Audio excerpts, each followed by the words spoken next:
আসসালামু আলাইকুম। সবাইকে স্বাগত জানাচ্ছি আজকের পর্বে। আজ তৈরি করে দেখাবো আপনাদেরকে সুজির হালুয়া।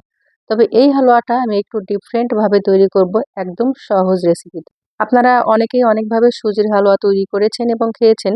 তবে আজকের রেসিপিটা তৈরি করে দেখাবো একদম ডিফারেন্ট একটা রেসিপিতে, তবে খুবই সহজ এবং মজার। আশা করছি ভালো লাগবে।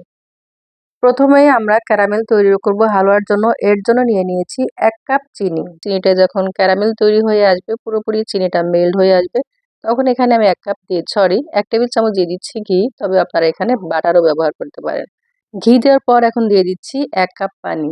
পানিটা দেওয়ার পর দেখবেন ক্যারামেলের এই সিরাপটা একদম জমাট বেঁধে আসবে। ভয় পাওয়ার কোনো কারণ নাই। এটা একটু বলক উঠলেই দেখবেন যে মেল্ট হয়ে আসবে। যখন পুরোপুরি মেল্ট হয়ে আসবে তখন আমি চুলা থেকে নামিয়ে নিব। এবারে আমি চুলা থেকে নামিয়ে অন্য একটা প্যানে দিয়ে দিচ্ছি 1 টেবিল চামচ মতো এখানে সয়াবিন তেল। আপনারা চাইলে এখানে ঘিও ব্যবহার করতে পারেন। সুন্দর একটা ফ্লেভারের জন্য 2টা এলাচ আর একটা তেজপাতা দিয়ে দিচ্ছি। একটু ভেজে নিয়ে এখানে প্রায় 1 টেবিল চামচ মতো আমি দিয়ে দিচ্ছি কিশমিশ। একদম মৃদু আঁচে কিশমিশটা ভেজে নিব। প্রায় 1 মিনিট ভাজার পর এখন অ্যাড করছি 1 কাপ সুজি। সুজিটা দিয়ে এখন মিডিয়াম থেকে একটু লো হিটে এটা আমি ভাজতে থাকবো যতক্ষণ না একটু কালার চেঞ্জ হয় এবং ঝরঝরা হয়ে আসে। 2 থেকে 3 মিনিট ভাজার পর এখানে আমি দুধ অ্যাড করছি, গুঁড়া দুধ 1/4 কাপ। তবে আপনারা চাইলে আরেকটু বাড়িয়ে দিতে পারেন। এখন আমি আরেকটু ভেজে নিব। খুব ভালোভাবে দুধটাই সুজির সাথে যেন মিশে যায়, এটা খেয়াল রাখতে হবে, তা না হলে দলা পেকে থাকবে।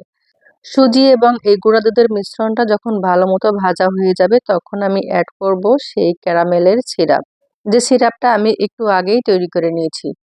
এখন সিরাপটা অ্যাড করে কিন্তু সাথে সাথেই নাড়াচাড়া করতে হবে। নাড়াচাড়া দেরি করা যাবে না এবং নাড়াচাড়া কোনোভাবেই কিন্তু বন্ধ করা যাবে না। আর এই পর্যায়ে চুলার জাল থাকবে মিডিয়াম থেকে লো। খুব বেশি লো করতে হবে না, আবার খুব বেশি জাল বাড়িয়েও দেওয়া যাবে না। এখন নাড়তে চাড়তে একটা সময় দেখবেন প্যানের গা ছেড়ে ছেড়ে আসছে, অনেকটাই টাইট হয়ে গিয়েছে। তখন বুঝতে হবে যে হয়ে গিয়েছে। সেই পর্যায়ে আমি অ্যাড করছি এখানে 1 টেবিল চামচ ঘি।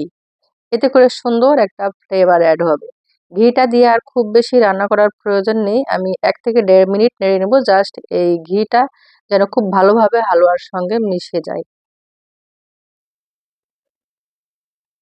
আমার কিন্তু হালুয়াটা হয়ে গিয়েছে, দেখতেই পাচ্ছেন আমার প্যানের গা কিন্তু নাড়তে চাড়তে গেলে পুরোপুরি ছেড়ে ছেড়ে আসছে, মানে পুরোপুরি হালুয়াটা হয়ে গিয়েছে। এখন আমি চুলার জালটা বন্ধ করে চলে যাচ্ছি একটা পাত্রে, যেখানে আমি সেট করব সুজির এই হালুয়াটা। সেখানে আমি একটা স্কোয়ার শেপের মোল্ড নিয়েছি আর একটু ঠান্ডা হওয়ার পর এখানে বরফি আকারে কেটে নিচ্ছি। তবে আপনাদের পছন্দ মতো যে কোনো শেপ এখানে দিতে পারেন। আমি দেখার সৌন্দর্যের জন্য এভাবে কাঠবাদাম ছড়িয়ে দিলাম। কেউ চাইলে আপনারা পেস্তা বাদাম অথবা কাজু বাদামও দিতে পারেন। আবার কেউ চাইলে এভাবে না দিয়ে বাদামগুলো কুচি কুচি করে দিয়ে নামানোর আগ মুহূর্তেও কিন্তু ওই হালুয়ার সঙ্গে মিক্স করতে পারেন। সেটাও কিন্তু খেতে অসম্ভব মজার হয়। দেখলেন তো কত সহজেই বানিয়ে নিলাম। বানানো একদমই সোজা এবং খুবই কম খরচে, দেখতেই পাচ্ছেন।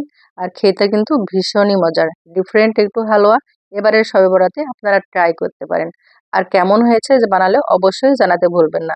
আজকের মতো এখানেই বিদায় নিচ্ছি। আল্লাহ হাফেজ। দেখা হবে নেক্সট কোনো ভিডিওতে মজার কোনো রেসিপি নিয়ে। সেই পর্যন্ত সবাই ভালো থাকবেন, আমার জন্য দোয়া করবেন। আল্লাহ হাফেজ। আসসালামু আলাইকুম।